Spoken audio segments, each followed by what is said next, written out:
Sir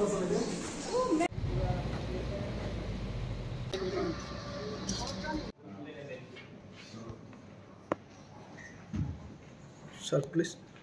ডেপুটেশনের উদ্দেশ্য হচ্ছে সারা ভারতবর্ষে সহ সিএ যেখানে লাগু হয়েছে, ত্রিপুরা রাজ্যে কমিটি করেছে, এটার প্রতিবাদ করে, সিএরকে প্রতিবাদ করে আমরা ত্রিপুরা প্রদেশ আদিবাসী কংগ্রেসের তরফ থেকে চিফ সেক্রেটারির কাছে ডেপুটেশন এসেছি।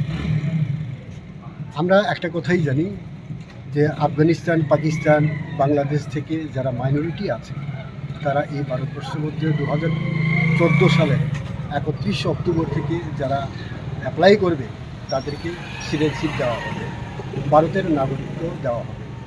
তো ত্রিপুরা রাজ্য তিন দিকে বাংলাদেশ।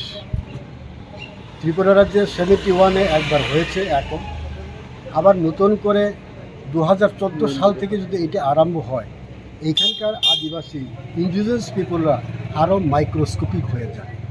তো তার জন্য এখন যে 31% আছে, আগামী দিনে এই 31%-এ থাকবে না।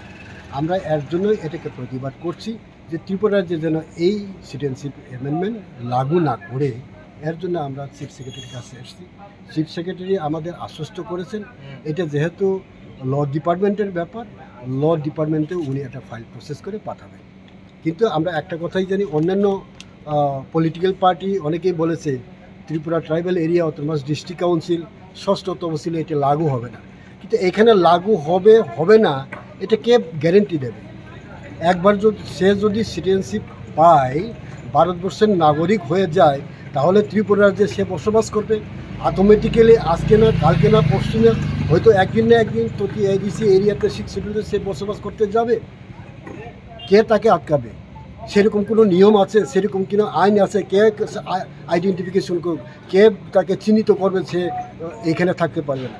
কাজে আমাদের ব্যাপার, আমাদের কথা হচ্ছে, আদিবাসী কংগ্রেসের কথা হচ্ছে, অ্যাজ এ হোল ইন্ডিজিনাস পিপলের পক্ষ থেকে আমরা এটাই চাই যে এখানে কোনো সিএ যেন লাগু না হয়।